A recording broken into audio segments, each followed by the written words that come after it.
Thank you. So, as David said, I'm here to talk to you about community resilience in Beaminster and what we did during the coronavirus pandemic. It was really interesting to hear Kat from BCP talking because there was so much crossover, even though theirs is in such a broader area, there's so much crossover with what we actually did here.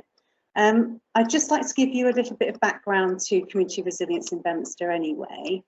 Our original plan was set up in, our original plan, we had one prior to 2009, but we started to revamp it in 2009, and we thought we'd become much more proactive in terms of community resilience, and we decided to add a flood warden scheme to our emergency plan at the time. So we took a look at all of them. We went out to the community and asked if we could have some flood wardens. It's based on a volunteer community warden initiative, and we direct it within the town council. So I'm the assistant town clerk at the town council, and I work closely with one of our councillors, Robin Cheeseman. There's a proactive element to our community resilience, so especially in terms of the flood warden scheme. So we go out, we've had training, for example, we work really closely with the Environment Agency. So we've had training days. We've also have a proactive element in terms of going out and actually monitoring Beaminster, so checking drains, any other hazards that could happen, like trees down or anything. So we regularly check the area. And there's been a reactive side to our resilience in the past as well. So unfortunately in 2012 we had a weather warning in the morning. We came out, we got our wardens on the ground, and it was pretty grim day in Beaminster, but ultimately that day ended up with the tunnel collapsing, so that was sad. We learnt a lot from that day, how in terms of how we react as wardens, things we shouldn't do, so that was a real eye-opener. And then we've had the cash point raid in Beaminster as well. And whilst we didn't actively involve our wardens with that, we did, as an emergency response team within the council, we did work closely with everyone involved with that to try and get Beaminster back on track. So we have sort of had a few things prior to COVID to deal with. And one of the final things that we've been doing is obviously building relationships with the outside organisations such as the Environment Agency and Dorset Council. Have the next slide, please.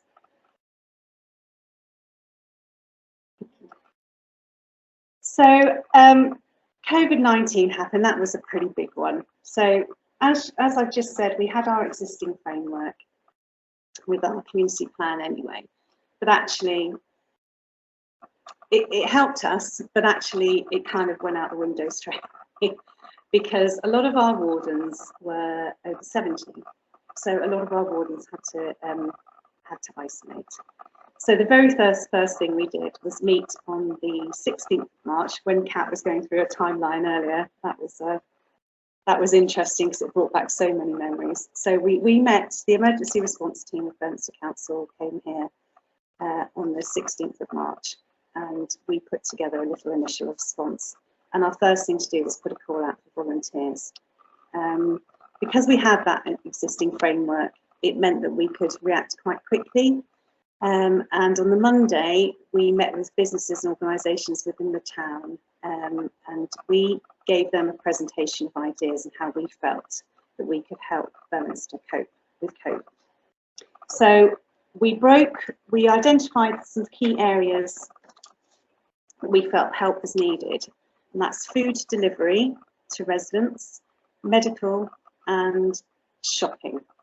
We also had another category for communications, and we had team leaders for each of these areas. Could you go to the next slide, please? Sorry, it's a bit small. So basically, we did all of the items listed there. So the first thing we did was go out and we delivered leaflets to every household in the town. That was just to get the message out there that there is a support group in the town, that we can help, So the volunteers, they came in here, we screened them, to ensure that we could keep them safe so that they weren't vulnerable or weren't over a certain age. We gave them identity badges. We wrote strict protocols to follow so that we also kept them safe, but also anyone they were helping safe. So yeah, so the first thing we did was go out and deliver these leaflets throughout the town, just to let everyone know help was available. We were able to offer grocery shopping for Beaminster residents. We offered to collect and deliver prescriptions for individuals, but we also helped the doctors' surgeries deliver their supplies that needed to go out to. We helped the shops. We had 3 shops in the town that needed help delivering, so we helped the butchers, the fruit and veg shop, and the local spa with deliveries, and we were doing that daily. So teams were going out just delivering to individuals on shops' behalves. We set up an initiative along with some other community groups locally to work with Mafton House. They cooked ready meals basically for us to be able to deliver to vulnerable people within the town. So we had a team going out and delivering these meals. I think it was twice a week. Alongside that, we also helped the food bank deliver. And as Kat was saying, sometimes these Boris boxes, people didn't want everything that was in that. So again, we sort of helped with that. We'd go and collect Boris boxes, the food that wasn't wanted, and we'd go take that back to the food banks and reissue. We were taking and making wellbeing calls in here. We had a list of people that phoned in for assistance, and we regularly called them every week to make sure that they were okay. They knew that they could call into us anytime that they needed to for help. We were logging and monitoring all the calls, so we had this database, so we can always just keep in touch with people and just keep an eye on how they're doing. We obviously had a team here that was coordinating the volunteers, and the council office was always open for anyone to come in at any time or phone and ask for some help. We kept on top of communications. We did quite a few leaflet drops in the end for people that weren't online, but also we did stuff online just to keep people updated. We set up a out of hours mobile phone number for emergencies, and my absolutely favourite thing about that was after a very long day in the office, going home and taking the dog out for a walk to clear my head, and someone called me on the emergency phone and told me they'd run out of fruitcake, which I think was just brilliant. It's my favourite memory. Then we also had a signposting element, so people would call in. We linked in very strongly with Mind, Helping Care, and other organisations such as Age Concern, WI, just for that additional support that someone might need. We also had our own phone buddy system here, where we would phone, we had volunteers phoning people that may be lonely. So a bit like the virtual coffee mornings that Kat was talking about over at BCP. We kept in touch with our local support groups. So Eddie Pearce set up a support group over in Melplash, Solway Ash and Netherbury, and there was a group over in Bridport, so we joined in with them to sort of pick their brains, and they picked ours, and we kind of helped each other as well, and stepped in sometimes where there was a gap on each side. Another really fun day was when the fruit and veg shop actually had to go home and isolate. So we had no way of getting any fruit and veg parcels to anyone in the town. So we got on our town council bus and delivered a load of parcels, fruit and veg parcels, around to residents that needed them.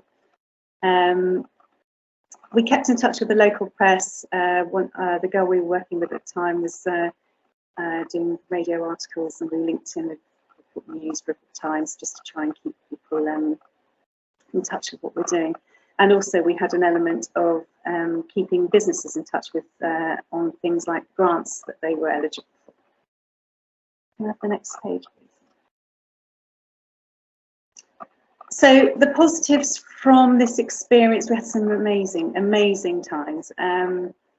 It was great to see how everyone just came together. We had over 130 volunteers really quickly, and we actively used 70 plus of those regularly.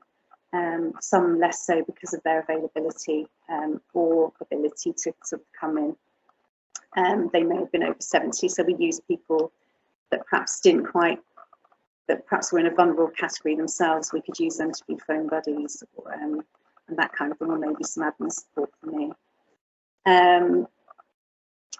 Helps is local businesses. Yeah, I mean, we've actually had local businesses that we have helped say thank you so much. We really don't know what we've done without you, which is really nice to be able to help people like that.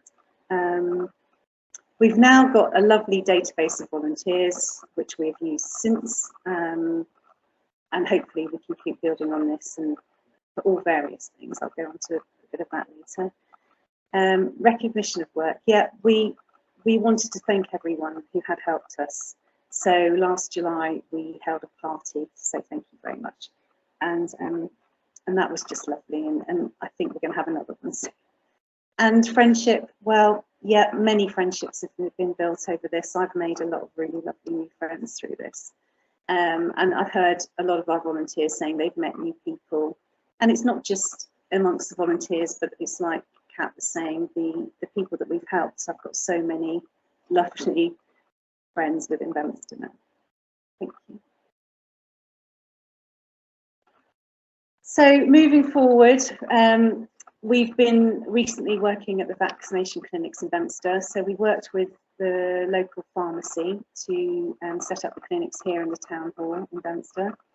And the recent ones have been from October through to December. So Mike from the pharmacy was obviously organising the medical side of it, and we organised volunteers and worked together for 3 months. And we think that there's going to be some more clinics coming up in the future, probably April, May time.